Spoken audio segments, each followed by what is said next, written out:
Ang ating mundo ay patuloy na humaharap sa matinding suliranin pagdating sa kalikasan.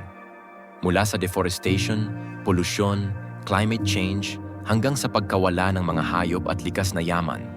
Lahat ng ito ay epekto ng kapabayaan at labis na pang-aabuso ng tao.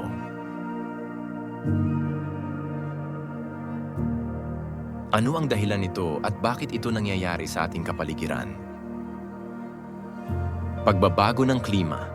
Pabilis ng pabilis ang pag-init ng mundo dahil sa sobrang greenhouse gases mula sa mga pabrika, sasakyan, at pagsusunog ng fossil fuels. Pagkakalbo ng kagubatan. Maraming puno ang pinuputol para sa agrikultura at infrastruktura na nagiging sanhi ng pagbaha, landslide, at pagkawala ng tahanan ng mga hayop. Polusyon. Ang walang habas na pagtatapon ng basura sa ilog, dagat, at lansangan ay nagdudulot ng maruming tubig, pagkamatay ng mga hayop, at pagkakasakit ng tao. Kakulangan sa malinis na tubig.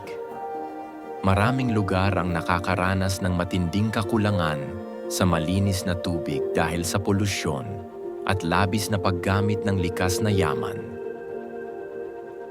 Ang solusyon nito, maging responsable sa pagtatapon ng basura, magtanim ng puno at suportahan ang reforestation, gumamit ng eco-friendly na produkto, bawasan ang paggamit ng plastic, suportahan ang batas at programang pangkalikasan.